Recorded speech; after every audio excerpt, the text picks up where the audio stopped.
Oh, boom. Okay. Let me put camera 3 in Q. All right. Okay. All right. So welcome to another episode of Everything Cool. It's been over a minute. Life has been life, and not really, but we're on our road to 100. I glad y'all liked the last iteration when we did the collab episode with the Fanatic Islanders. And more stuff to come. We'll be on the road to 100 episodes. Mm-hmm. We almost there. I think this should be episode 97. I believe. Yeah, because last episode was 96.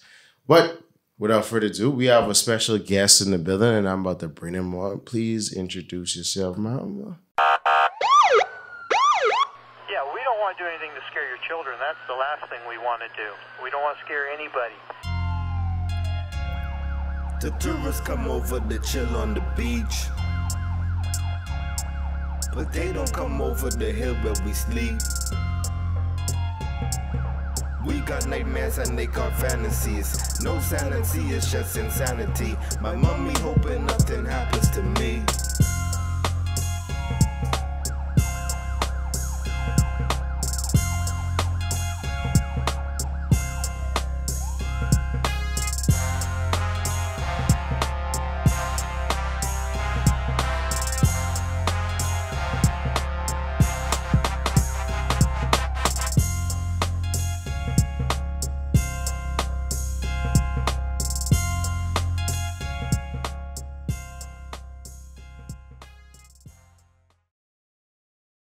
Please introduce yourself, Mom.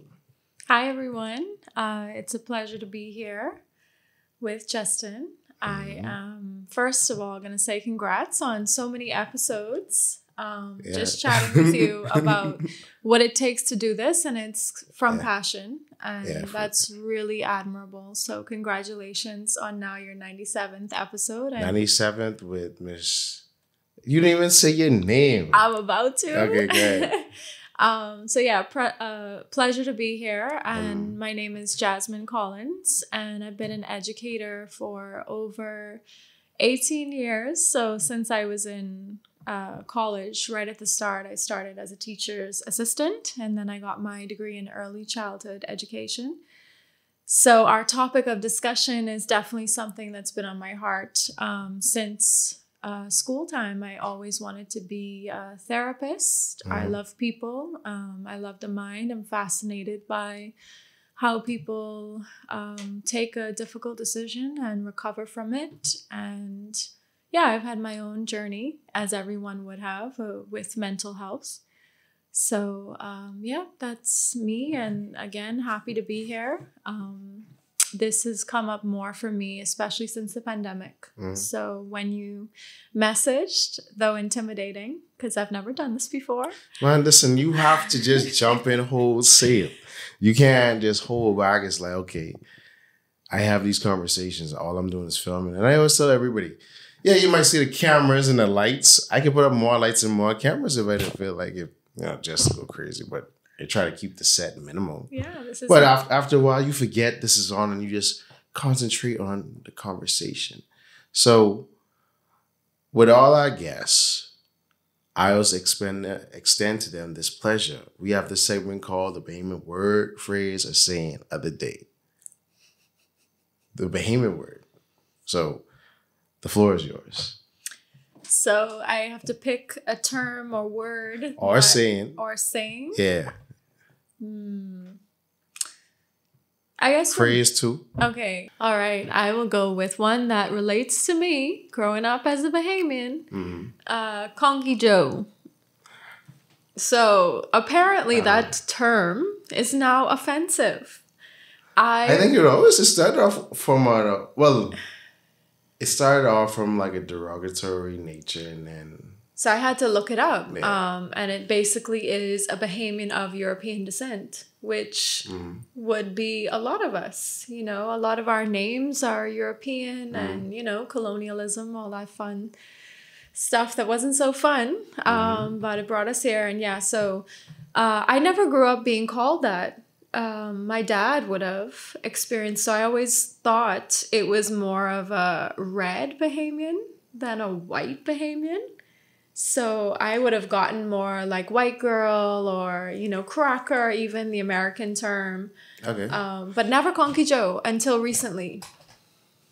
I think more so the older generation uses the Conky Joe term because it was like, yeah, growing up I knew what it was, but that's not part of my like modern day vernacular. Right. That's why my dad would have experienced it because he grew up here, going to school, primary school, left school and primary school.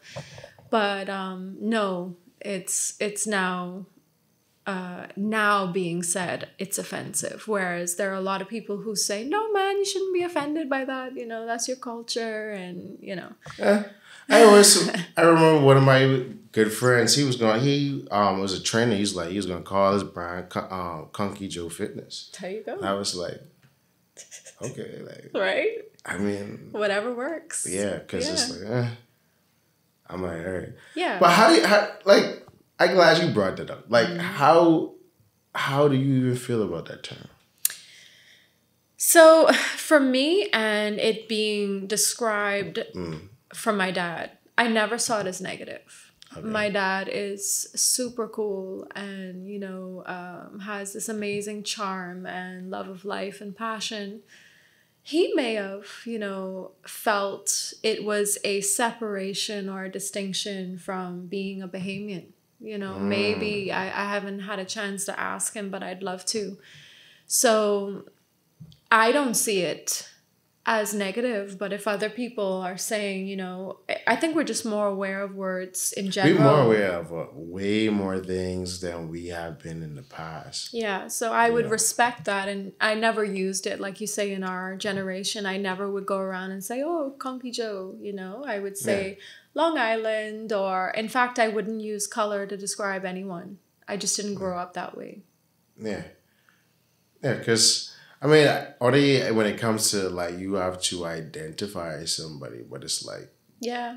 That's weird to have that as just common conversation. Exactly. There is a slot on a paper, right? You would say, what's your race or whatever. Yeah, just for descriptive, like, you know, biological terms, but it's like... Yeah, I get a lot of Caucasian. You're Caucasian, or, you know, and even that kind of is like, well, I would offend more to that than even Conky Joe for some reason. I didn't grow up saying... that purple person, or I would say the lady with the glasses, or the lady with the pretty hair. I don't know. It just wasn't that first I think that's thing. some more so like, let me phrase this properly. So I think growing up in the Bahamas and the Caribbean, certain dynamics are different, especially it's not really based on the parents, but more so class. For sure. So it's like, if you all of a certain class, everybody sort of leveled the same until...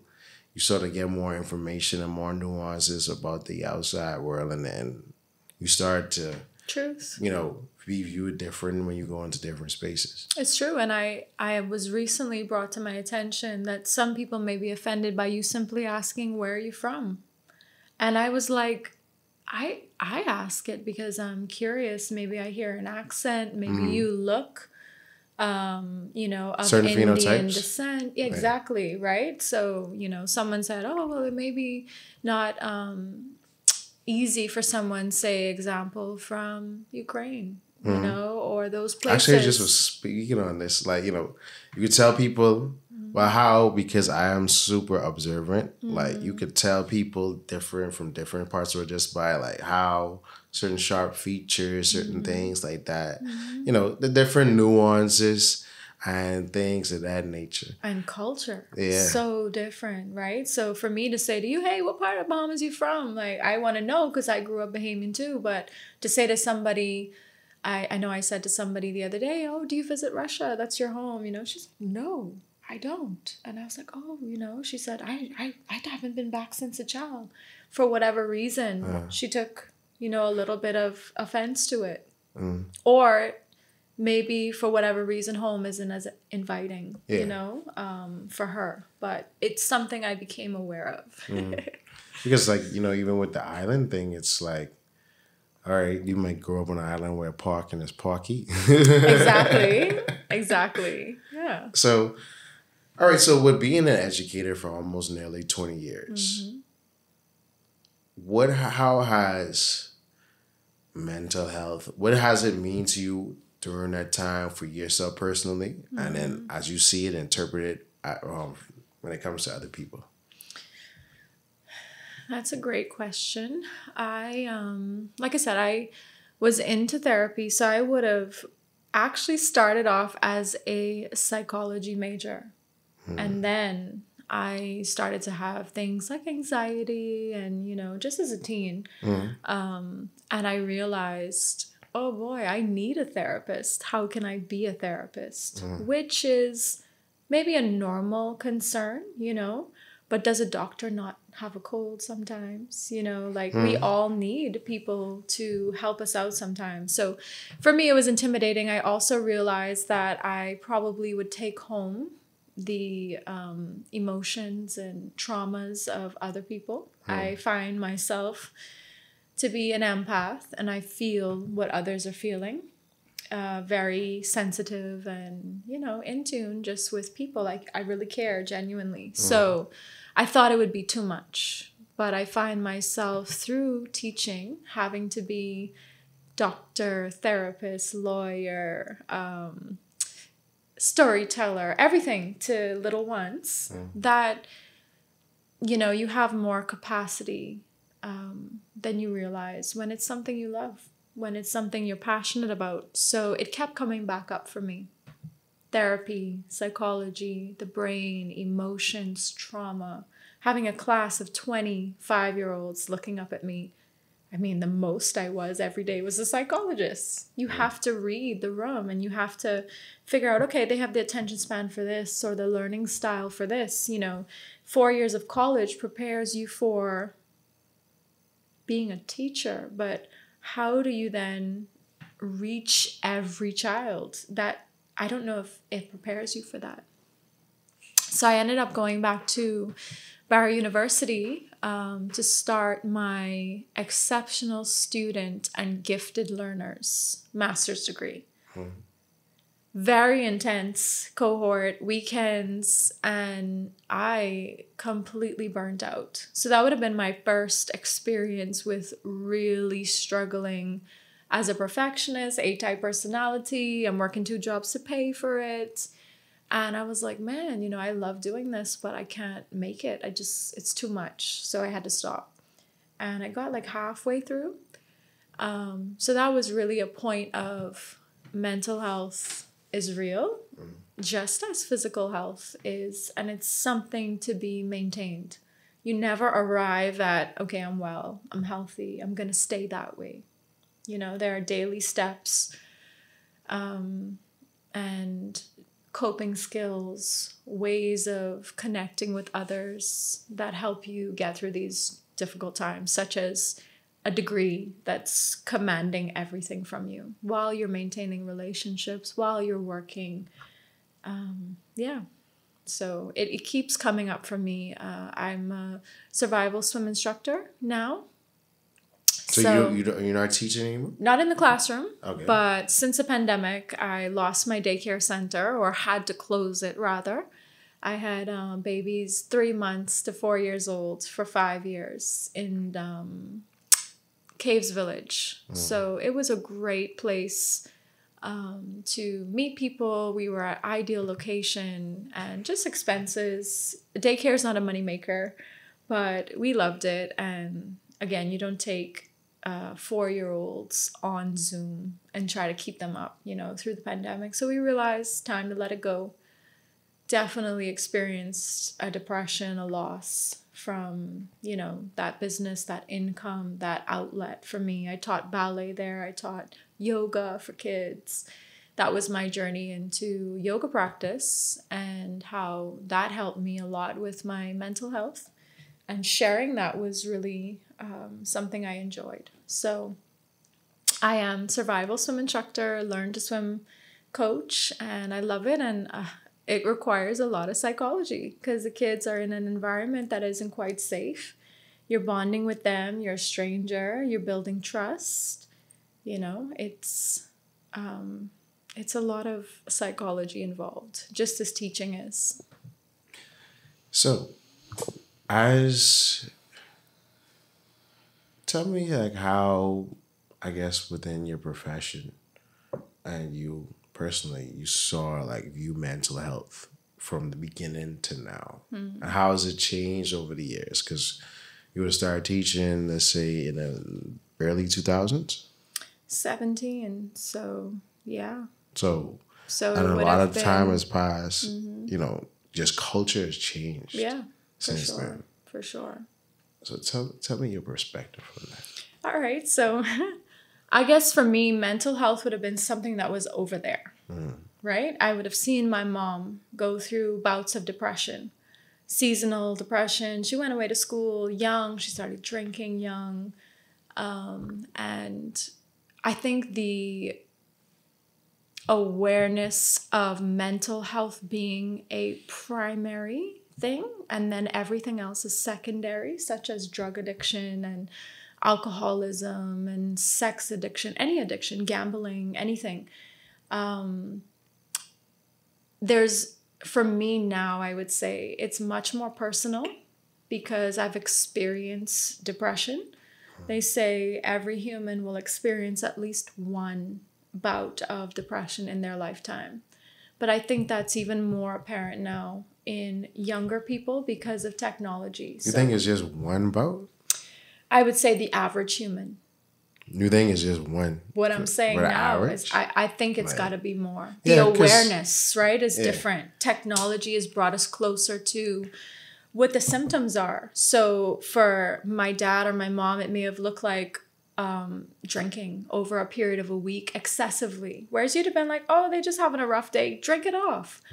Now it's said, wait a minute, you probably were experiencing a depression. So I think, again, the awareness now, just as you pointed out, it's probably more common. Yeah, because I said this, I can't remember if it was 3 years ago. But I said, our phones, Yes. this is the greatest like mirror Yes. to us because every day we wake up and we look at a reflection of ourselves and reflection of possibly where we may want to be. And it pains us inside that we're not there and we don't know how to cope with these emotions because I don't know if you noticed that this age we're living in, people are horrible communicators. Yeah. Like just Technology is a small, big part of that. just small relaying emotions and thoughts and feelings.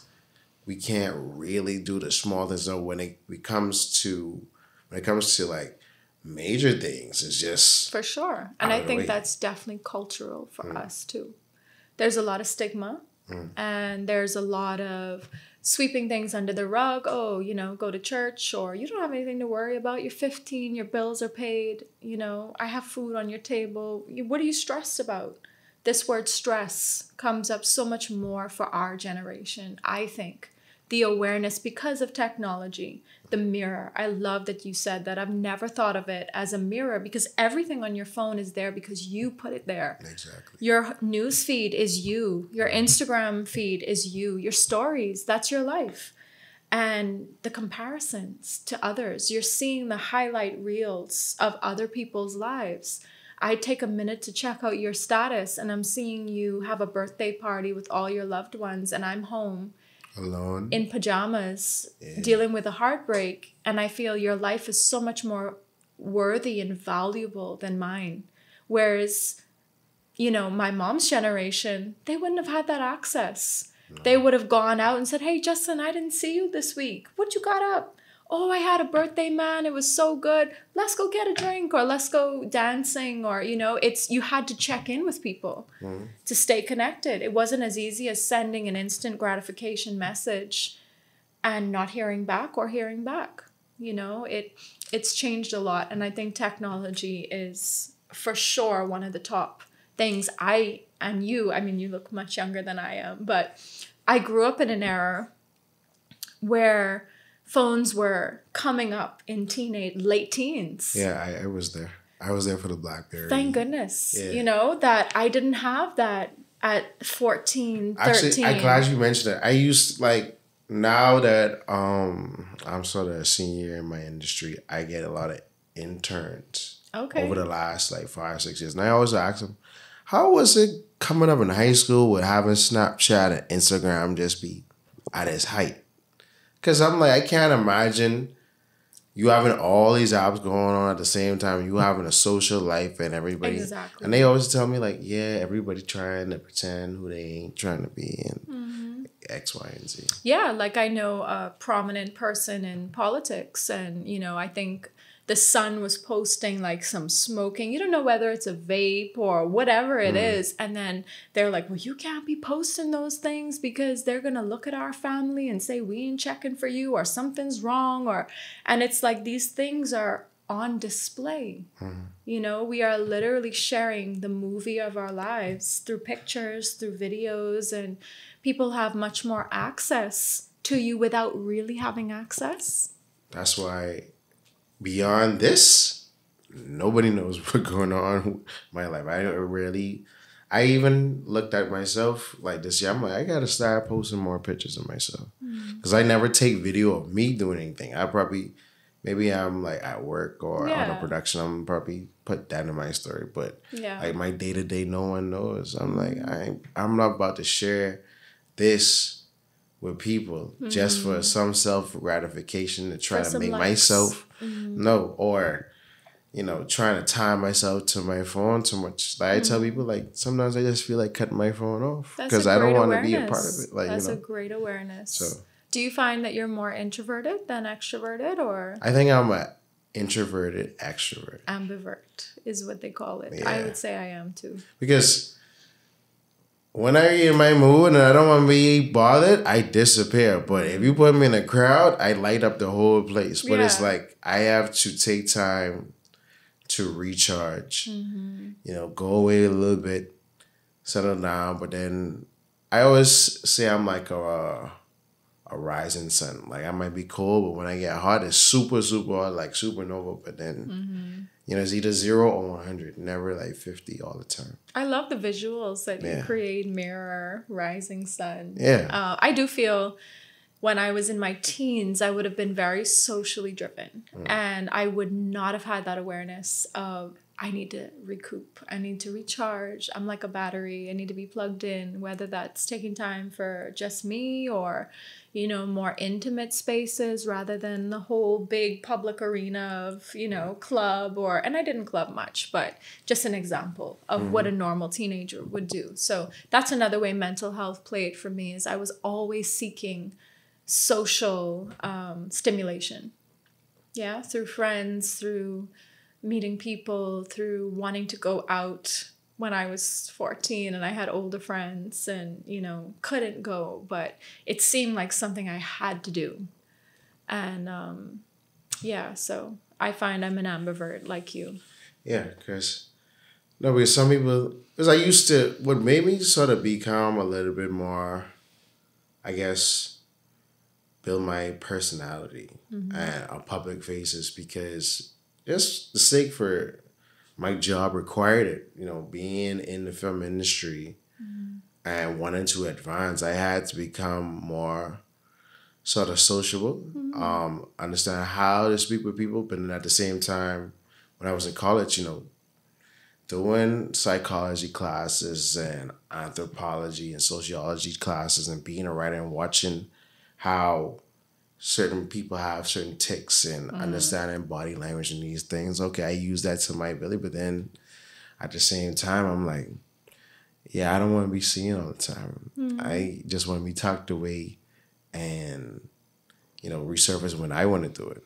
So, because, you know, I sort of got into, I guess, that was me saving my mental health. Like, where, hey, because I learned, like I said, you know, speaking with the various therapists, understanding what boundaries are, you know, being easier on yourself, you know, taking one day at a time and understanding what's too much for you, knowing when to rest, because we could get caught up in this whole, I got to hustle, no, okay, that could be for a stretch, but then shut it down, regroup, recharge, come back. We idolize the rush hour lifestyle. Yeah.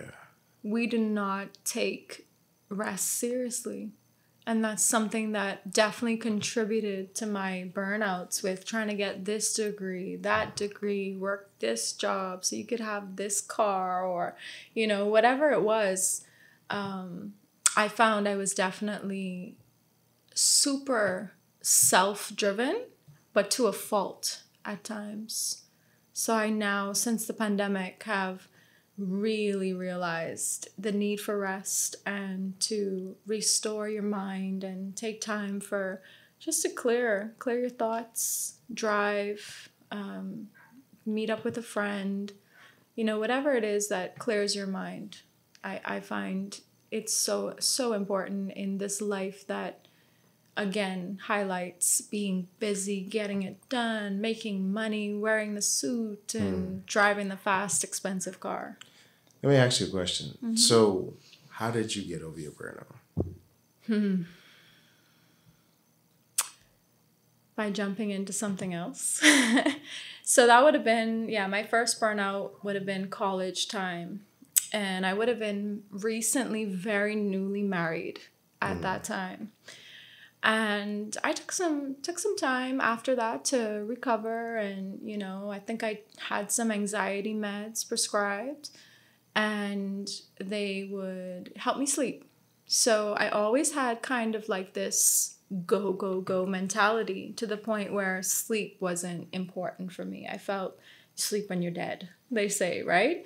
And I love to dance, and I love to be around people, and I'm a night person. I could wake up in the morning and be fine too, but I love the nightlife and just being up and being in everything, talking with my mom, catching up with my sister, you know, at the movies with friends, Pradisha. And then it came up again. It felt so random, but it was stress induced. And I was changing a lot of things in my life. So I was leaving the school that I had been teaching at for 9 years to begin the daycare center. That would have been in 2015. Had just recently moved into a new place. Again, not so long married, just a year and a half, 2 years. And I was extremely stressed, starting to lose sleep again. And whatever tactics I was using wasn't working. And you have those nights where you're looking at the clock and, you know, it's 3 a.m. and then you look again, it's 3:05. Felt like 2 hours passed. So I ended up uprooting myself and, you know, just leaving my ex-husband at the time. I said something, which, I mean, we say things, but I was like, okay, I can't do this. And I left, went and stayed with my mom, and continued to struggle with sleep, and just had to get to the end of the year. It was like 2 more weeks. I was like, I gotta do this. I can do this. And I felt very creative at the time. So I was writing a lot of poetry and up late nights. Actually, I think that's where I first. I remember. I think I told Shannon this before.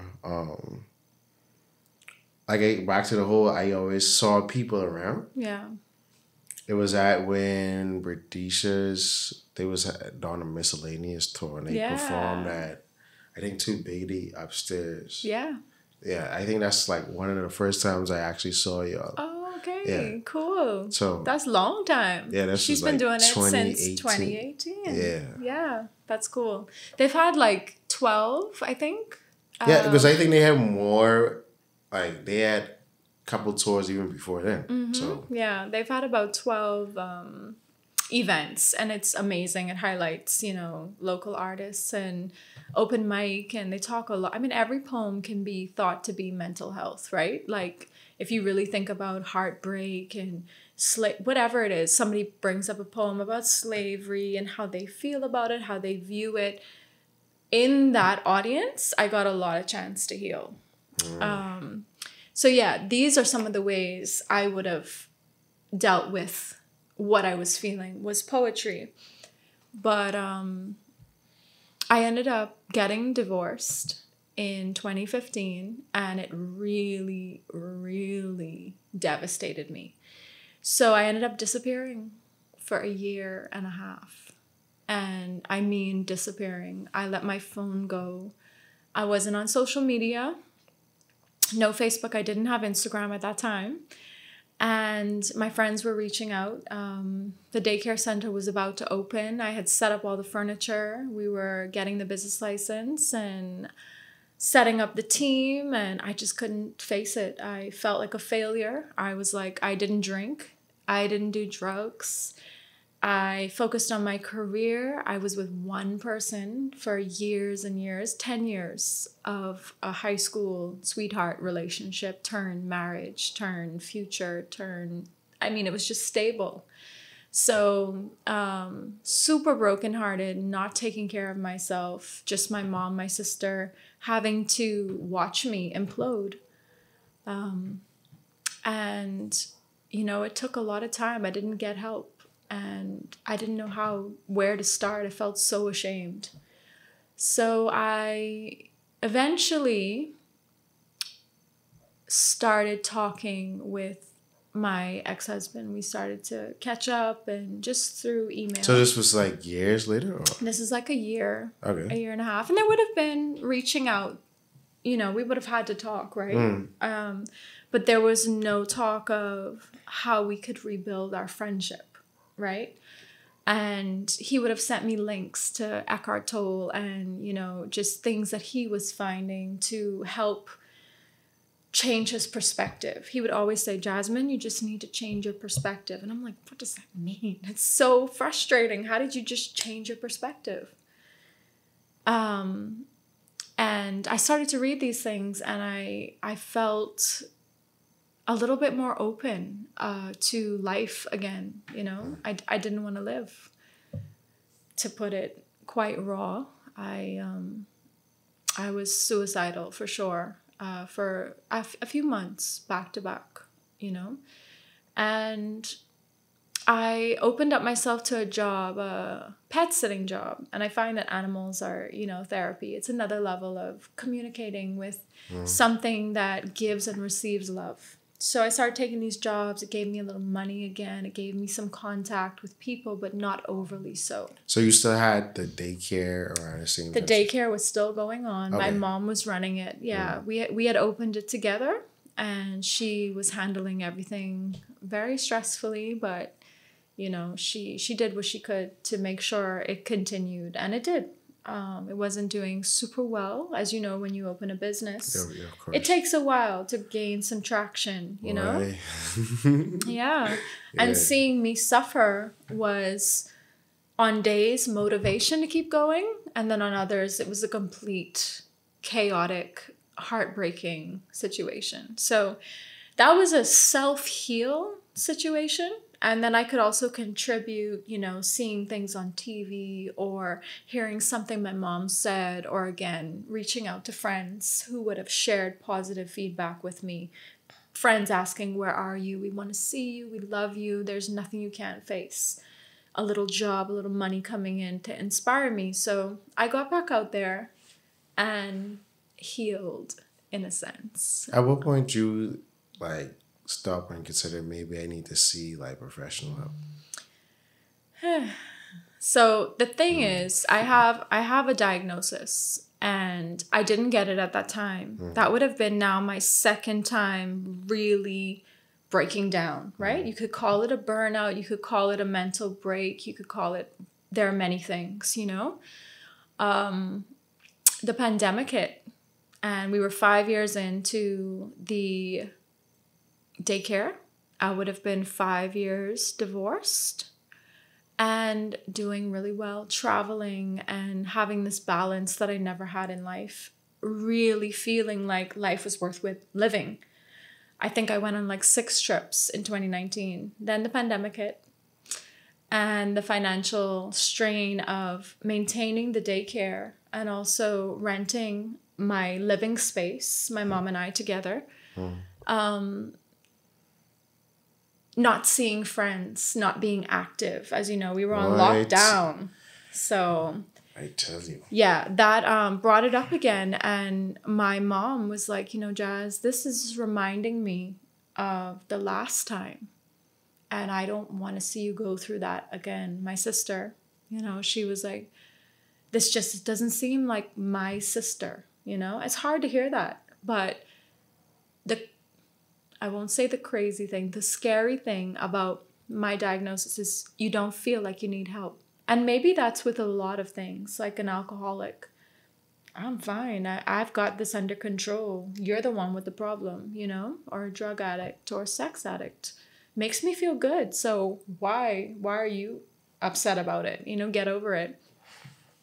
So yes, that would have been the time that I finally sought help in 2020 at the desperation of the people that love me. My mom, my sister, you know, it getting to a point where you're just not sleeping, you're almost delusional because you're missing so much quality hours of restoration. You know, the link between sleep and mental health is huge for me. So I got the diagnosis, and my doctor, Dr. Rashida Brown Clark out of Family Medical Center, she said, Jasmine, it's difficult to diagnose after the fact. But from your symptoms and because your dad has the diagnosis, it does seem like you would have had your second episode of bipolar disorder. So that's when I sought help. So let's break this down right here. Because obviously with the whole mental health conversation has become, you know, we talk about mental health illnesses. Yes. So, you know, you have bipolar disorder, you have ADD, ADHD, and so on and so on. Yes. So, how did you feel like hearing that? My mom would have said it to me in 2015 when I was dealing with my divorce. She said, Jazz, I've been doing some research. Sounds like you may be bipolar. And honestly, I think that sent me even further into a descent of misery, depression, and I can't blame it. You know, she wishes she wouldn't have shared that word with me. And, you know, prior, or rather after, I would have tuned into shows like Snapped on Lifetime. Yeah. Everybody that killed their husband or their family member was diagnosed with bipolar. So I was extremely scared to no end. You know, it was very difficult to accept. But I will say that my dad telling me 2 years before that, when I was well, this would have been in between episodes for me. He said, Jazz, I got a diagnosis. I know what it is. I'm bipolar. For me inside, I was like, oh my God, that means I'm bipolar too. And I was kind of like, oh no, but I'm well. I'm good. You know, we'll see if it comes up again. Hopefully it doesn't. And it coming up was kind of like, okay, I couldn't have asked for this. I didn't do anything to deserve it. It doesn't make me crazy, doesn't make me unworthy or unlovable. And I now need to accept and one day embrace and get help. Let's talk about that. Because I have a very interesting experience when I was younger. I remember I was dating dating. When you were younger, like you're not young. Yeah, this was like, well, I think I was 20 or 21. Okay, yeah. Yeah.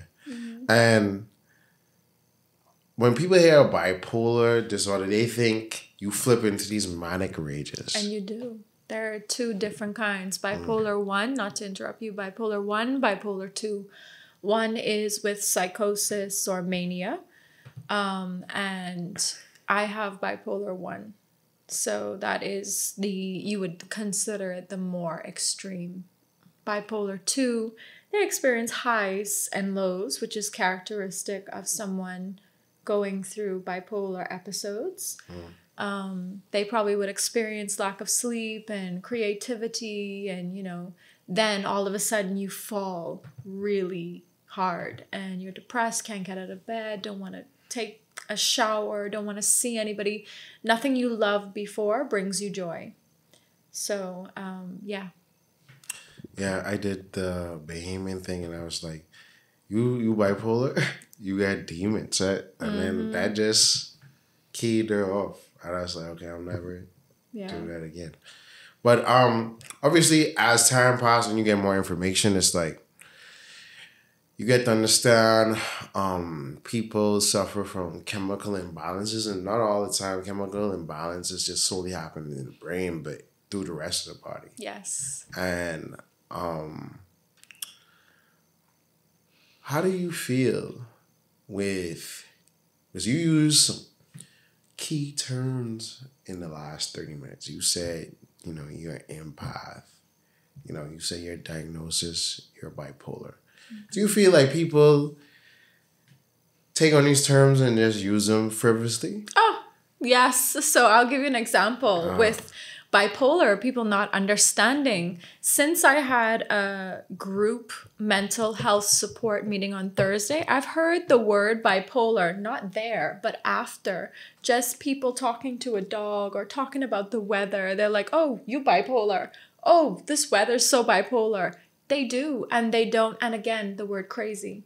I hear, and I try to use it less, but it's just something culturally that we use, and we don't even think of the sensitivity or who it might impact by saying, oh, you're crazy.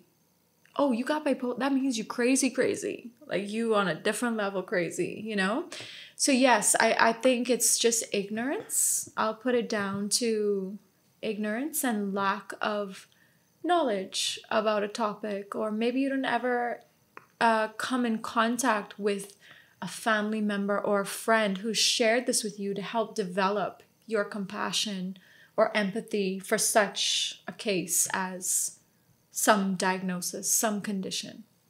Because I feel like the whole mental health conversation has gone in the phases. First, it was destigmatizing mental health. Mm-hmm.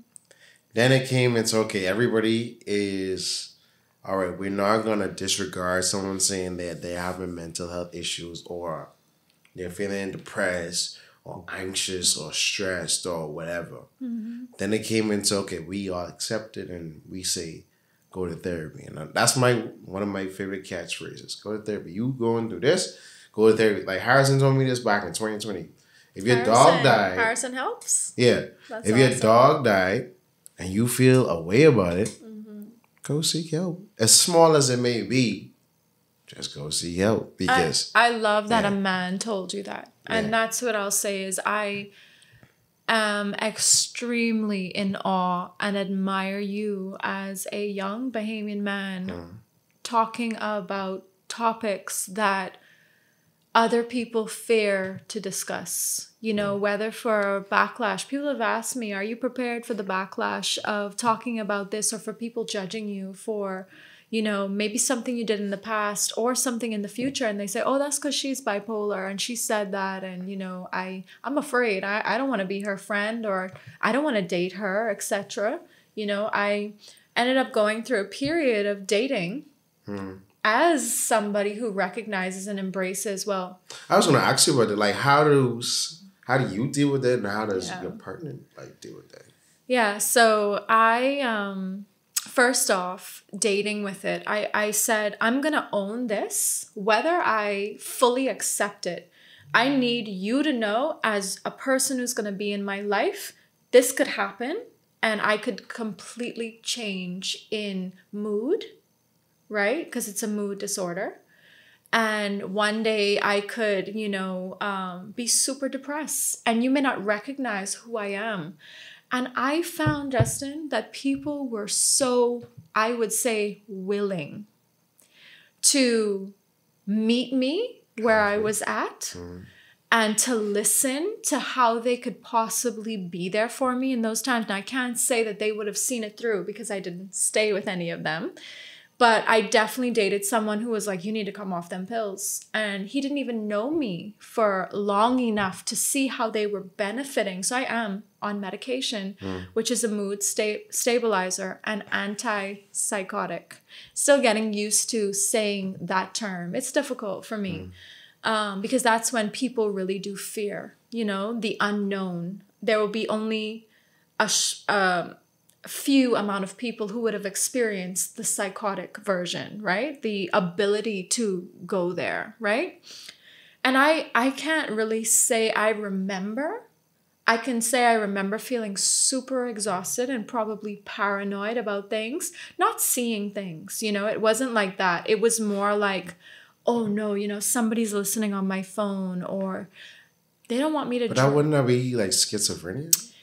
Well, there's a difference, and I'm glad you asked that. Schizophrenia is like hearing voices. I wasn't hearing anything. It was more like, I don't really know what I'm about to say. I don't want Justin to hear this detail. He might be listening on my phone. It was like this paranoia, you know, of feeling you may hurt somebody. And my mom was like, oh, you shouldn't drive right now, right? You haven't slept in days. I was like, did I hurt somebody? You know, did I knock someone down? It's like this extreme guilt feeling. And that's just a period of time, right? So yeah, back to dating. I was like, you know, how could you tell me not to be on these pills? I take this pill once a day and it helps me. It balances me. And he's like, when I first told him, he's like, oh, you have it bad because you on medication.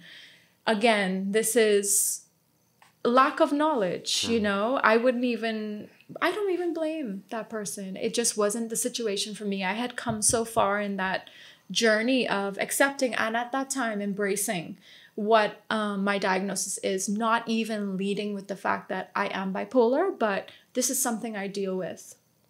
So you asked me about me dealing with it now and my partner.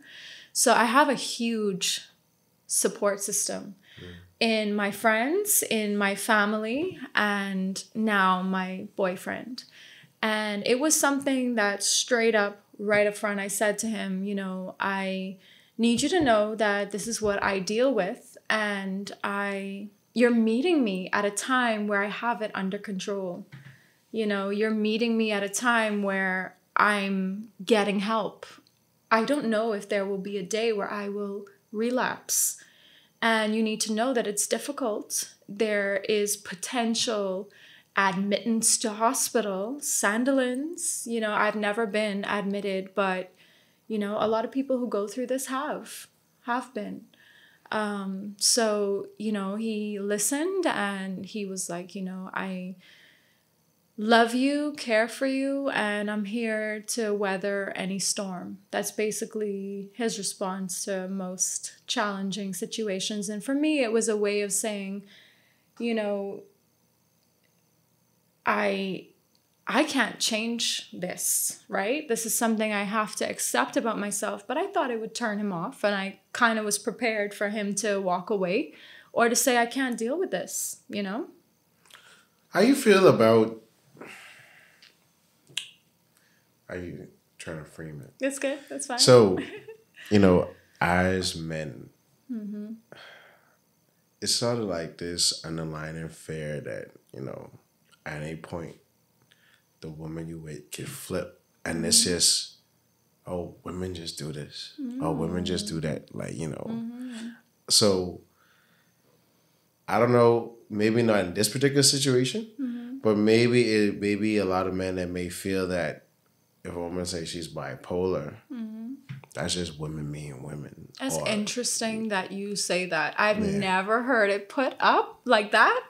But I'll say that more women are diagnosed than men with bipolar. Yeah. But that doesn't mean... They aren't just equal amounts or even more. Or more. Yeah. Because men are more reluctant than women to get help. And I will say the opposite of what you said. It's more acceptable for a man to flip out in anger, right? Yeah. Or to be aggressive, or to fight someone, or to shoot someone. Or they might just say he just hard-headed. Exactly. So, you know, right. Yeah. So I would find on my end as a woman in 2023, viewing and looking around, men carry knives growing up to protect themselves, right?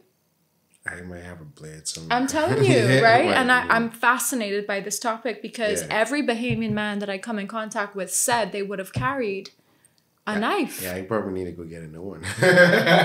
So it's so interesting to me, you know, even to the point where I have, you know, one of his nephews were in my car and he's like, oh, you need to protect yourself. He saw my little flip knife, you know, and it's folded. It's, you know, everything is, I have it right there in my car. You need to protect yourself. Hey. And I was like, wow, he's 7. Yeah, I mean, because when it comes to that, well, male aggression is more respected. Because that's respected is the word. Yeah. That's powerful. Because it's like, when it comes to relationship dynamics, it's between men. Any violation can result in violence. So it's like, okay, if you bipolar or not, it's like, okay, how severe you take it? Did you kill somebody? Mm-hmm. Okay, yeah, you just crazy. But if every time we out and about and you get a little bit of drinks in your system, you about to set it off. All right, we need it. Yo, he always on this, whatever. That's just Keep him. it. Yeah. So it's never no analysis unless it's more so not the height of the aggression, but more so you sort of, I guess, reserve within yourself, quiet, you unseen, you don't look right, you getting small.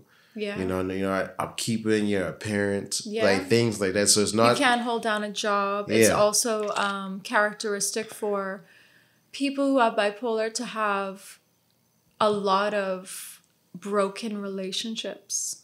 So they would obviously move on from partner to partner, always maybe seeming to need to have a woman by their side or a man by their side they can't survive without. Maybe many children. Sexual promiscuity is one of the symptoms. So yes, and you know, back to the men topic, it's interesting because men are respected for being protectors. Yeah. And so there's this excuse that if I go and fight this guy in the club for my girl, I'm a hero. I'm a protector, you know? And it's more, like you said, it's more difficult maybe to pick out the signs of a mental health condition unless it's over a long period of time. And for my dad, it would have been in his late 50s before he was diagnosed. Yeah, because at one point, you know, you have this factor of just disregarding it. Yeah. So where it's like, okay, well, and I think that's how we do most different mental health issues where, you know, I can say probably for me, some people might, well, this wouldn't mean mental, but they'd be like, okay, I'm high spirited or in a workplace, I'm like drill sergeant, okay. So if you see me yelling at someone, I guess I'm like, oh, that's just Justin being Passionate. Yeah, that's passionate or this, that, and that. And our Stress. approach is like that for so many situations. It's like, hold on, let me sit down and see. And oftentimes people sort of, I guess, telling themselves with pattern of behaviors. That's exactly So it. if I'm watching you self-destruct, I'm like, oh, look, this person ain't crazy. What's really going on? That's true. And again, you're right. Some people just get labeled as hot-headed. My dad would have been that hot-headed, aggressive, and passionate. So, Fire sign. So he gets away with it. oh, that's another thing. Exactly. Oh, people Zodiacs. blaming. Oh, I'm like this because Yeah. how my stars aligned when I was born. It's science, Justin. I mean, I feel like science has something to do with that, but you can't blame. No. Stop. I'm this way for 50 years of my life because I'm a Leo. No, you're a sucky person. That's all it is. Exactly. Like, Fix you know. it. Yeah. Oh, you don't want the self-development. Yeah. But what really inspired me to continuously have mental health discussions, because like, you know, what me and you spoke on the phone is I've had friends that self-transition. And, you know, those situations hit home to me because the conversation, what I've done with my life and career, as far as the conversations with, I was talking to them then. And like, you know, me coming full circle with a lot of these things is just like, oh, I remember when I was talking about doing X, Y, and Z with this person, and they was like, yo, go for this. I see the light in you, X, Y, and Z. But, unfortunately, they didn't see it in themselves, and whatever happened. And obviously, as the person that's still here, you try to think about what you could do better or this and that. But it's When you say self-transition, what do you mean? they took their own lives. Yeah. Suicide rates are definitely heightening or rising since the pandemic. And again, I don't know whether it's technology that makes us more aware or just a honing in on mental health.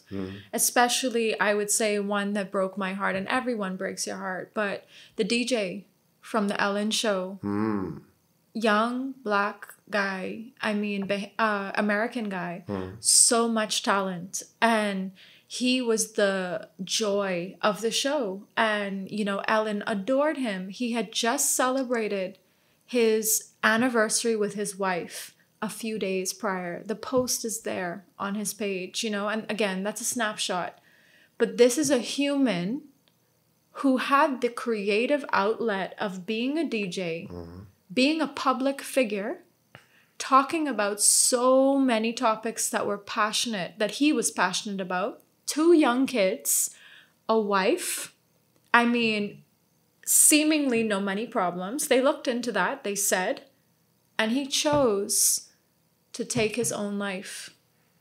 And I think it was a few days before Christmas. They say the holidays can be a really challenging time for anyone. But this is not someone who was obviously suffering. Even his family who knew him didn't expect this. But we tend to hide a lot of people from the people we love. Like, yeah. A conversation me, Archie, and Gabe had on 2 of our cartoons was when Jason David Frank passed self-transition. So people was like, well, you Tommy from the Power Rangers, but I'm like, if you really think about it, every day he wakes up, he is this fictional character. And everybody loves him because of this fictional character. But you don't have thoughts about, if I wasn't this person, Tommy Oliver, would they still love me? Who am I? Like the drummer from, there's a famous drummer, is it not Blink 182, I don't want to misquote. Who's the drummer that...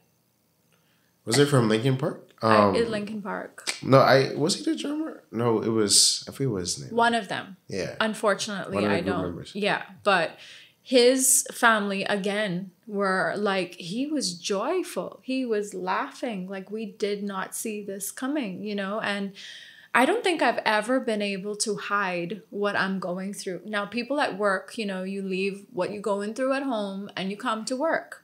But I find more businesses lately are taking a different, no, let's work on this, as your supervisor, as your head of department, what can I help you with? Can I connect you with so-and-so? At least from what I'm hearing. And that's worldwide. That's not just local. I have a friend in Amsterdam and she was struggling with the workload and just life. And they gave her half days. And they're like, take some time. And, we're here if you need us. And insurance covers, etc. And Amsterdam healthcare system, worlds apart from what we're going through here.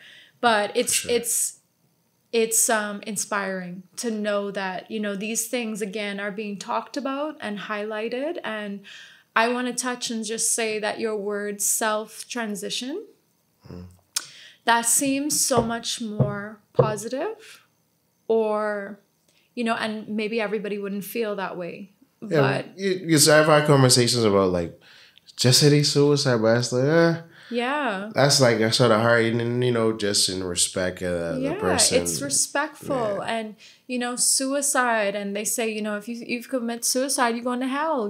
There's such a stigma attached to that word. Can we use a new word? Can we use a new term? And I do, if you can like a word that describes such a thing, right? Self-transition seems so respectful.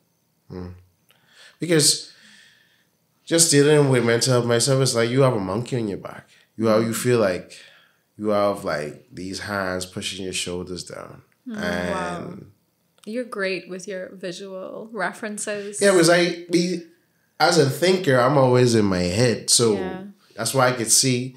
I remember Archie Gay was like, well, you don't know how Jason David Frank felt. I was like, that's true. But I could look at his life and say, I'm JDF, but people love me because I'm Tommy. What if I wasn't this? Like Robin Williams. Exactly. Someone who brought so much laughter, joy, love to the world. And for what I think he was may not dealing, even feel the love. I think he was dealing with an illness. Yeah, Parkinson's. Right, but still. Actually, I have a funny story about that. Well, not a funny story, but interesting story. I remember when I first went to therapy in college. I was sitting with my therapist, Miss Sarah Ming. I don't know if she's still alive right now. But what she said about Robin shocked me. She was like, Robin committed suicide because he had Parkinson's. And if I was him, I would do the same thing too. And I was like, as a therapist, that's what she was saying. Yes. I was like, and that shook me for years and years and years and years. But how I looked at it is, you didn't speak to me at that point as a therapist. You speak to me as a regular person. And you know and what? That's just a regular response. That's respected. You know, I've had those scenarios with my doctor as well, you know, just concerning pregnancy and being bipolar because, you know, you won't know, but being pregnant is stressful on the body. And then with the whole postpartum is a definite fear. And I was like, you know, passing it down. If I got it from my dad, what's the likelihood that I will pass it down? Probably high. And she goes, you know, Jasmine, it's 5 to 10%. And I'm your doctor and I don't want to choose your life for you. She chose better words than this. But she said, I wouldn't let that stop me. And at that moment, it literally opened up a world I had closed for myself. She said, your particular medication can be taken during pregnancy. It's not harmful. And just to let you guys know, Seroquel is one of the major medications prescribed for bipolar. And it's a generic brand, quetiapine, that's more affordable. So I take a generic brand of the Seroquel. Okay. And again, that's a mood stabilizer, helps me sleep. And now I found out can also take me through the pregnancy and the stresses and help to balance my moods and sleep and continue to help me to deal. Now that we're on the topic of postpartum, I think along with the mental health discussion, I think from a woman's perspective, that has come up more.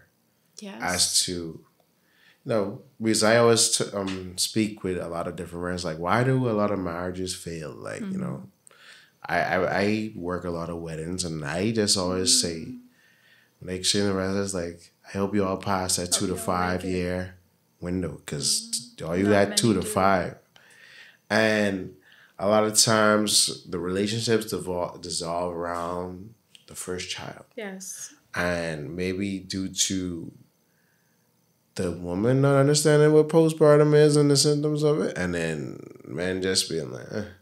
Back to the whole... Yeah, just women. You just being a woman. Like, okay, you... Men not being supportive. You don't know how it feels. I just had a baby. My body's been under attack, you know? Yeah. I would say, and I don't mean to negatively speak about pregnancy. I haven't done it. It's traumatic. You creating a human being that you and your husband made, or your partner in whatever way made, and you carry it. And, you know, he gets to stay handsome and, you know, like looking good, and your body changes in ways that you can't even imagine. They say when you're ready, you're not ready, because you can't predict, and you don't know if you're going to be sick. You know, a lot of, like they say, chemical imbalance. There's a lot of hormones. There's less sleep to prepare for nights when the baby's there and they need you. They need you. There's a physical response from a woman's body when a baby cries. That is so, I mean, wow, what a topic to discuss. And again, an example of how our bodies are so incredibly intelligent. And, you know, we barely know what they do. I would say 20% of what it does, right? Other than the basic things that every day we do, right? Use your phone, use the bathroom, go to sleep, eat food. Oh, wow, my body does a lot, you know? And I would say the dynamic, of course, between a wife, husband, two partners, it changes drastically with the addition of a baby. And you said it's usually, that's like the focal point. Oh, we want to have a baby, or, you know, the house is there. We have our relationship. We want to start a family. We want to start a family, but we're not emotionally or mentally ready for it. And, you know, the whole day-to-day process of it. Yes. And I would say there's a lot of pressure on women to quickly recover, right? After a baby, you have a baby, your body just does that. Breastfeed, right? Some women are not able to. It's not as easy for them. So breastfeed, recover quickly, get back to work, and work as if you don't have a baby, and be a mother as if you don't even work. It's an insane amount of pressure. And when my good friend said that to me about her twin girls and her feeling the pressure, again, to work as if she's not a mom, and mom as if she doesn't work, you know, run the household and, you know, keep everything together under these times, like, how? Yeah, that's why I always said, like, my core line of work keeps me a lot of late nights, a lot of early mornings. I was like, when I have kids, I don't want to have to drop everything out and be away from them hours and hours, because I see like how that can affect the whole household. But then it's like we in this system and in this economy where you have to do what you have to do to survive. And it's like, they're expensive. Yeah. Children are expensive. A family is expensive to maintain. So how do you do both? You know, people do make it work. And if you have a good team dynamic and good communication, I think it's more than possible. But that doesn't mean it's easy, you know?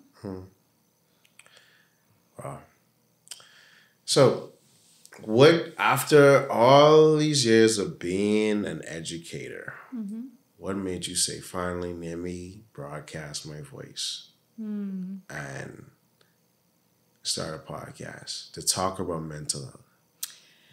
Yes. So I would say for a while after getting my diagnosis and trying to balance and accept, recover, sleep, heal a bit, I was almost silent. I felt like a different person, and I would be listening to my mom and my sister talk about so many things.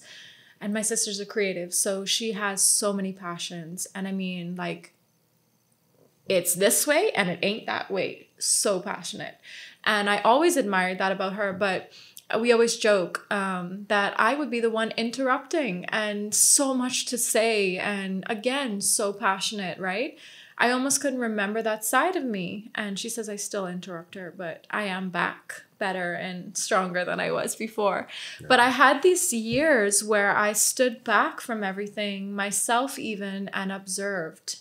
And I became a much better listener. And that was so important for my journey of being an educator, of being someone who believes in community and bringing support to people who may not have access to it. So if I think about my dad as a 50, you know, he's now in his 60s, but late 50s, getting a diagnosis and having to have struggled for so many years, how could that have been prevented? He ended up going to jail, Fox Hill, to be specific. And he looked across in his glasses from a table and said to me, I got beat up every day. Broke my entire itty bitty big heart, whatever it is. And I just was inspired, I guess, to bring more awareness specifically to bipolar, but on a bigger scale, mental health. And that's because, you know, growing up, I had direct family members who I watched struggle with alcoholism, drugs, different relationships, broken relationships. You know, I didn't have my dad as close as I wanted him for many years, and it's obvious now why he couldn't be there. So, all that to say, my studies and my family, the amount of support that I've gotten whenever I do share on a small scale really reminded me of my always passion, which was people, and especially people who may be a single mom, who may be homeless. I recognize now that mental health affects all of us. And no one is immune, you know? So that really made me feel more apart and more connected with the person who may be on the side of the road, not for a lack of love from his family, but just dealing with some form of mental health. And it could be a diagnosis, it could be an addiction, it could be shame, it could be a loss of a job. Him today and me tomorrow. So that has inspired me to talk about it. Start the conversation from my perspective. For sure. Because what we like to joke about, this is probably somewhat a universal thing. Because initially it used to be, you know, we a bunch of functioning alcoholics on these islands. But then when you see, I can't remember which island in the Pacific, which had almost similar things to where like the people, because they went through so much hardships and things, they just compensate with drinking and being inebriated It's all like the time. a Caribbean thing. Yeah. But, you know, it's worldwide. It's worldwide, but it's in certain enclaves to where, you know, when you have a lack of resources or past traumas, traumas more so eugenic. Yeah. To where, like, you know, people just know, okay, when I have these issues, I abuse these vices, versus facing the issues head on and saying, how can I move forward? I do wonder, like, is it easier to just drink? You know, for some, it may, I don't know. I never had that inclination. It would always be, you know, oh no, like, what's going on with me? I gotta, you know, figure this out. I need to sleep. I need to take care of myself. But back in those days, it was so readily accepted and even encouraged. Yeah. Wait, have a drink, forget her. Like, your heart break, you could be fine. There's plenty more fish in the sea. Let's go drink some beers, you know? Yeah, I wouldn't say it's bad. As a person that had a grandparent that died an alcoholic, as well as having friends that are recovered alcoholics. Yeah, it's just better because all you're doing is delaying the inevitable. You're going to have to deal with these thoughts. Yeah, so not necessarily easier. Point. Yeah, you're right. So either you deal with it when you can or let it deal with you. It's making it harder, right? It's a roundabout way of dealing with things. It's a secondary effect of something deeper. Yes. So, you know, that's the approach I really took with myself, and I encourage other people. The other thing is, people might know they need help, you know, but they ain't want to get it for whatever reason. And in those situations, I find it that when you have relationships with those people for your own sanity, you just have to allow them to go on their own journey. And sometimes that journey have to be without you. So true. Because as hurtful as it is, as hard as it is, you're right, because it'll bring you down. Exactly. Trying to help them, you're giving them your last, and they take. Yeah, and it's like, you know, a lot of people know that they have issues. For whatever reason, you know, they don't want to. Like, recently I started working on this documentary that's slated to come on next year. Really? Yeah. That's cool. It's going to be on the survivors of Hurricane Dorian. Oh, my goodness. And not to give no teasers out, but listening to some of the stories and the trauma behind an event like that, you know, people are aware of mental health, but universally, we haven't, as a community, haven't really we really need to check on them people. It's been 5 years. So I always say since the pandemic, but Yeah. since Dorian, like this place has been hurting. Yes. You know, I talked to somebody the other day, and I mean, you should definitely talk to her if she's willing, but she said at one point, I was wishing it was a shark and not a body that I was passing. Can you imagine? Yeah, because it was, you know, stories of shark eating people. So it sounded like a movie. It did. And it's like, But wow. to wish it's a shark, our fear of sharks here, and she's a Bahamian, I was hoping it was a shark and not a body. Yeah, because that's how many. And back to the disregarding, we acted like that. Or a body and not a shark. One of those, but they're both powerful. But back to the whole disregarding thing. Yeah. We act right now. Almost like I told someone, like 2 months after it happened, we acted like that didn't happen. Yeah. And now NASA was full of people, and we just survived. You're right. Yeah. Survived is a powerful word. And we got a drink. Christmas, that happened in September. By December, everybody just was drunk around Christmas. Yeah. Hoping for a good 2020. No home. And then Uprooted. pandemic happened and everybody had to sit with them thoughts. That's why Yeah. a lot of people no one came out the pandemic the same. No. Because you had whatever life you lived up until that point, you had to sit with for whether it be a month, 2 months, 6 months, universally. Some people stayed the same because they just were in denial of where the place they had. Some people got better. A lot of people got worse. Yeah. It really brought, I think, to a head relationship dynamics. A lot of divorces during the A pandemic. lot of domestic violence. That too. We didn't hear about a lot of it, but looting, you know, there was a lot of robberies around that time. Crime was heightened, you know. Desperation, right? Like, people just needed to get out and see people, and they were being fined for that. So it really brought to light human connection, the need for that, you know.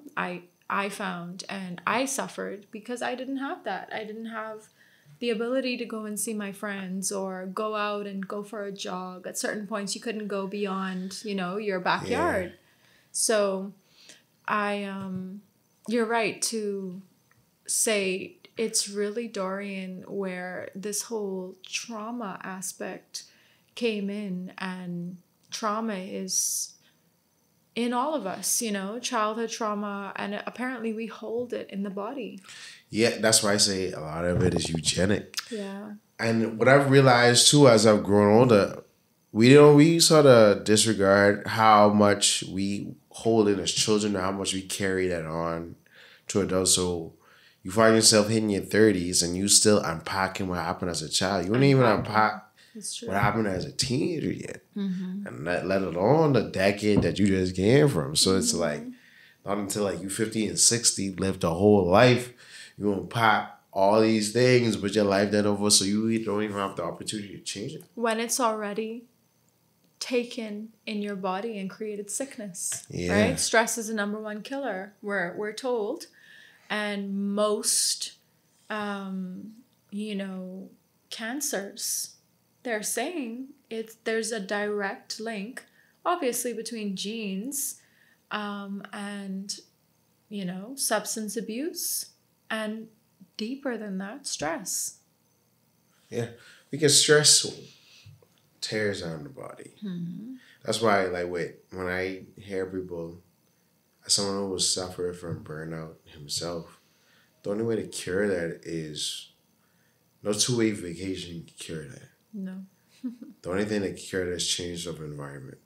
And oftentimes that happens when people have to leave wherever they work or change the scenery. Something has to change. Like, you taking a break from it for 2 weeks? No. And because I found myself at points of burnout. You know, I remember I had worked like 200 plus days straight without no break or nothing. And it was finally time for me to take vacation. I think it took, was it 2 weeks? I think it's 3 weeks. Yeah, probably 3 weeks off. Because it was live 3 weeks. It probably took you 2 weeks to come down from, I mean, goodness. Yeah, so I remember up to the third day, I was still waking up. Oh, I gotta do this for work. Like, you know, I was like, okay. Routine. And it's like... habit.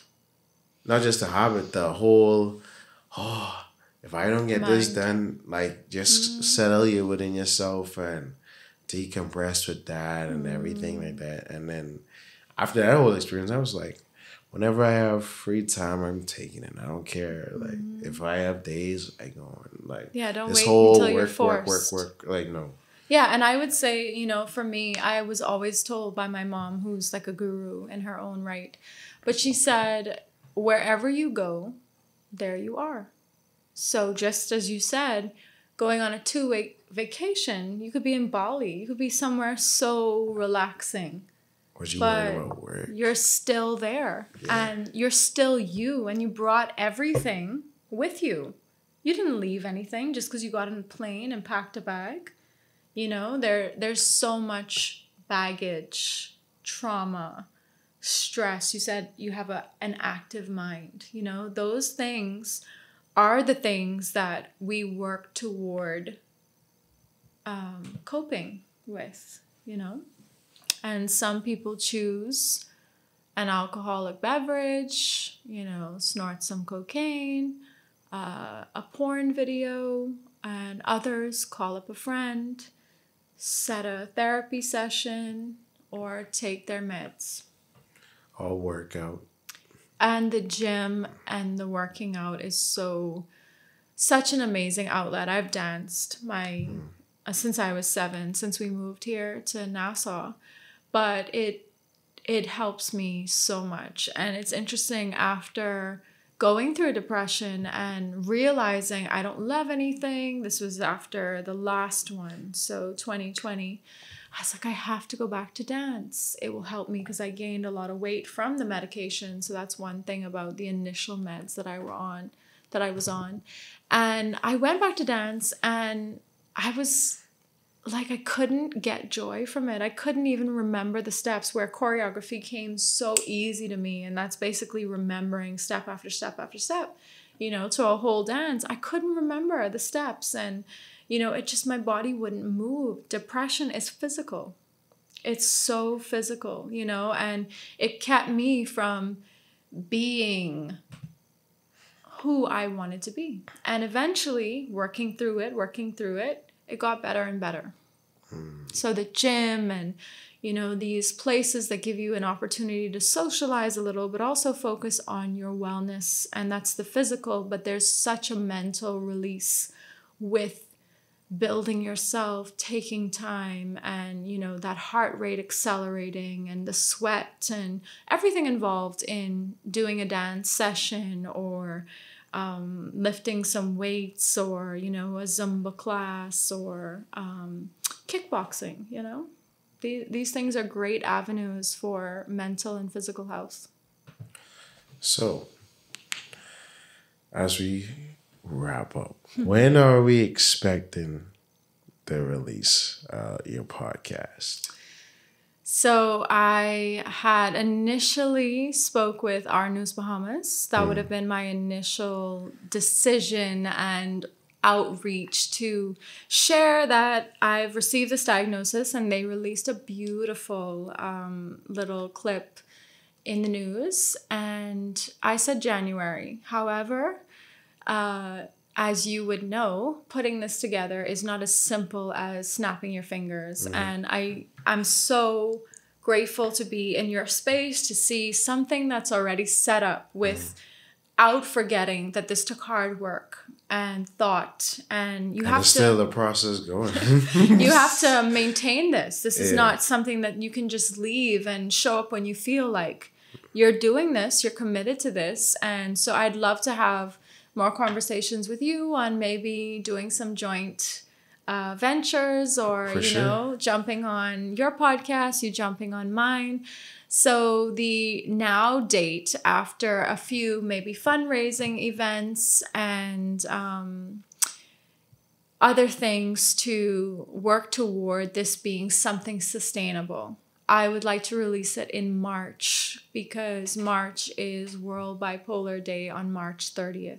Also, March is Women's Month. Is it? I don't even know that part. I think it is.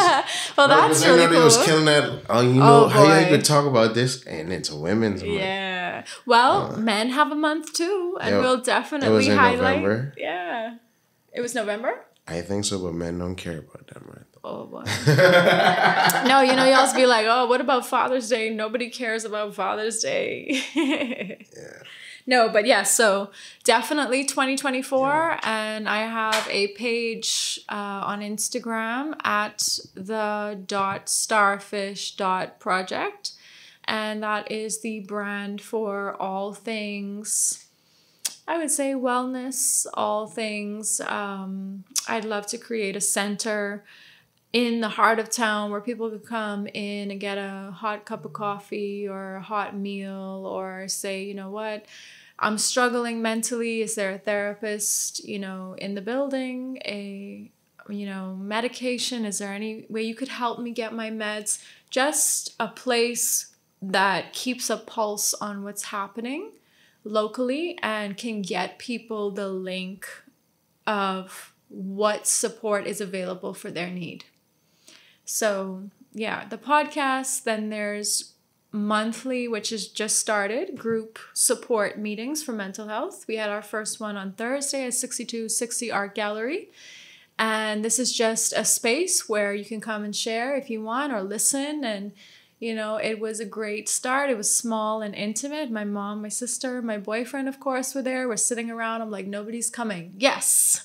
And then people knock at the door and they're sharing about having a diagnosis and how they've been dealing with it and who's their doctor and what are you paying for your meds. And okay, wow, you experienced this and I lost babies trying because I was so stressed and on this med and I relapsed. So this is like mental health, like exactly that. Okay. Yes, exactly that. It's a support group meeting, and it's designed after actually Dr. David Allen has a family group for people that love someone who's dealing with a diagnosis. Undiagnosed alcoholism, shame. He talks about a lot of things locally, and he has them at different places. And actually, I'd like to get certified as a therapist, and he's someone who can help me gain hours of experience. He even runs a course, I find, at the Renaissance Center,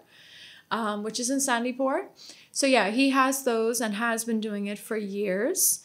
I also have started and about to complete a free it's called a First Aid in Therapy course. It's free and it's on Allison Courses. You can look that up, Google it, and there's an app, and it's such a nice training with slides and very interactive and really easy to follow for anybody that wants to get in touch with maybe some of the diagnoses and such as bulimia and anorexia and personality disorder and sleep disorders. All of it is there. It's a really great thing for people who are focused on mental health or who want to eventually become certified therapists to do. I even was at a symposium at University of the Bahamas on World Mental Health Day, which is October 10th. It was incredible, and that's where I heard about this course. They are definitely bringing attention to, again, mental health, men, women. They spoke about suicide prevention, and much to my surprise and delight, how pastors and anyone working in the church, they are now required to get some kind of certification as a therapist or psychologist. In past we would have heard, oh, Just go talk to the pastor. Go talk to her, confess your sins, and you'll be good. Or they slap you with the Bible, or they say pray about it, it'll go away. These kind of things are what they address. And there was a representative from the Christian Council who get a bad rep, but he was there and he was present, and he said, which representative this was? I don't remember his name, but he was, honestly a wealth of knowledge. Okay. And he, spoke about how, yes, in past, this would have been things you hear. But now we're actually working to bring more awareness in the church to which was the focus of the symposium, the human right to mental health. Mental health is a human right. And that's basically, a worldwide mission for everyone to know that you deserve a quality life. And, there's so many avenues and areas of help. And again, suicide prevention. We would rather hear your story than attend your funeral, as they say. Boy. Because it can be tough, But I think getting new leases on life really helps you put things into perspective. And when you have that great support, because I think that's what a lot of people feel like they lack, is the support. Yes. You could do anything. You get past this thing. I remember my good friend, Mr. Ramon Ramsey, he works with Dr. Allen with social services and things like that. Wow. And his story, I had him on episode, when it was, I think episode 9. Early. Yeah. Where he talked about, doing 20 years in federal prison and all of that. Yeah. I love stories like that. And he told me, I remember when I was going through, I feel like after that moment in 2021, just, going through the pandemic, and then 2021 is when everything really hit, because now it's like 2020 still has some like rollover from 2019, but 21 freshly, like you building off of last year. Which was very little. Yes. For some. For some people. So building off of that, and I just was at this little techniques like, bro, like, you just gotta keep on going. Like, it might be bad right now, but you gotta think about it like this. The check already signed, it just saying get cash yet, bro. And it's like, if I could go through what I go through, and my story, you could go through this little rough patch too. And then all these other things transpired around at that time too. Of course, it's never just one thing. Yeah. One thing I learned is just being easy on myself. It's so powerful to hear you say that. And you said that in the beginning. And I mean, I guess that's where it shows you've been to therapy and you've done some work, because I've heard, be gentle with yourself. For somebody to say that to you, it's like, what? We're told to be gentle with others, and we're told to, take it easy on them and give them the benefit of the doubt. But however, or how rarely rather, does it turn on us? And we give ourselves maybe a bligh, or, okay, you can't give 150, but maybe your 150 is just getting out of bed. Or you could just say, today I'm going to give 0 and just chill, and I can give 200 tomorrow. So, it's like, it don't have to be because we beat up ourselves most of the time. Biggest critic. Biggest critics, most of the times when we attempt to succeed, we are already defeated in our minds. So that's why we have to control our thoughts always, and,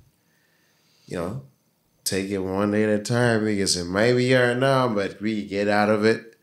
Just take it one moment at a time. Move this right foot forward first, and then left, and then we can see how it goes from there. Yeah, and I think, talking to people, again, the conversation of, this is my experience. I was in jail for 20 years, and it seemed like I wouldn't make it. Every day was hours of staring at a wall. Like, how much mental strength and mental freedom, despite your physical circumstances, to get you through, whether it's your family calling, whether you made a friend next door, whether you are seeking forgiveness for maybe committing some kind of, whatever crime. yeah, something, does that mean that you are not worthy of a quality life? And that's why there's so many wonderful programs for people who've been incarcerated. One of my favorite shows was the Pitbull Sanctuary, basically. Okay. And they would have people who had been incarcerated working and taking care of the dogs. And again, that's a therapy. And it was, these projects are so amazing in the rehabilitation, because can't we all be rehabilitated? Don't we all deserve that? We all deserve a lot. Yes. And I like that you said for the prisoner situation to say they are worthy of having their whole well-being. Mm-hmm. But overall, we just need to accept that we are worthy, period. Another powerful statement. Like, because sometimes affirmation. We have this defeated mindset, and it's like, no, like, you worthy, like, you deserve everything that you get positively and, negatively. But if you've been working hard to get this goal, it ain't happened yet. Or you second guess, you feel imposter syndrome, all these things. You just work through these emotions, take it again, one day at a time, one step at a time, and you're going to get there. Yeah. And for me, for someone who contemplated self-transitioning, where I thought life had no meaning for me and that my best days were behind me.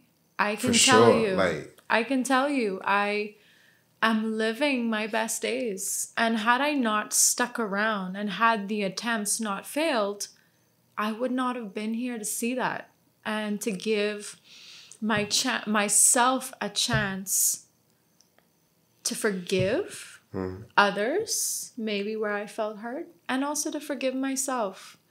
And it's through facing and living the fear every day, one step at a time, that made me realize my best days are yet to come. And we have to believe that. However, it's hard to believe it when you're in it, when you're in the thick of it.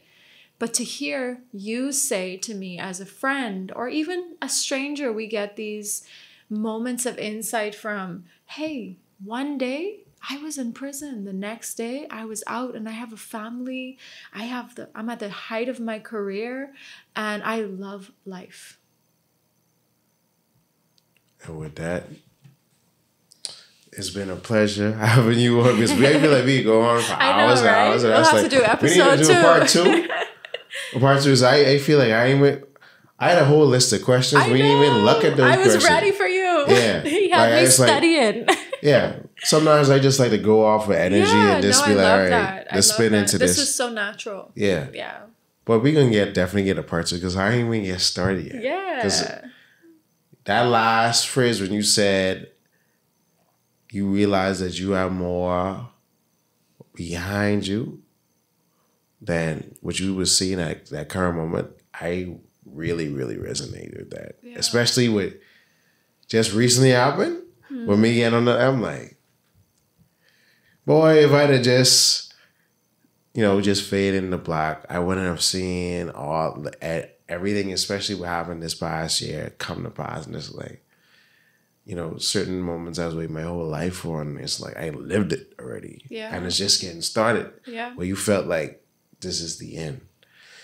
But thank you so much, Jasmine, for coming on Everything Cool, sharing your story.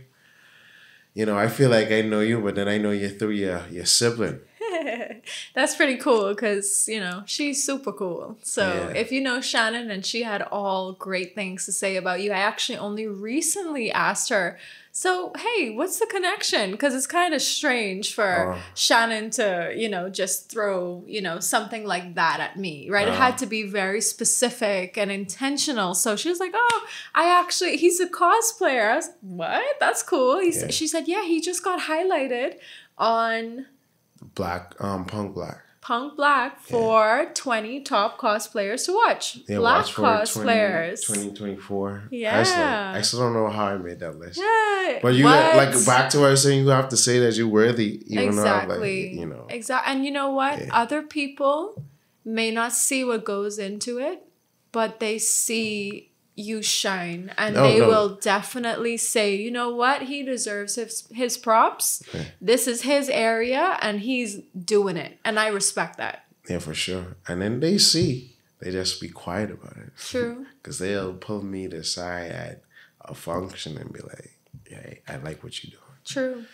But, and you know what, even seeing it, it's like you could share the struggle of, I'm just doing this. It's not like I'm doing it to be recognized. I'm doing it to help with my mental health. Wow. Yeah. Cosplay helps with your mental health. Yeah, of course. Like, that's what I'm saying. Like, going to MomoCon and all that stuff, I became a kid again. I relived. That's so cool. I feel like that's it for Shannon, too. She is so creative. She used to read, like, she would devour books and she would draw. She's self-taught. Yeah. She would draw all these costumes and characters, and now she's living that. Yeah. That's literally 9-year-old, maybe even 6-year-old Shannon.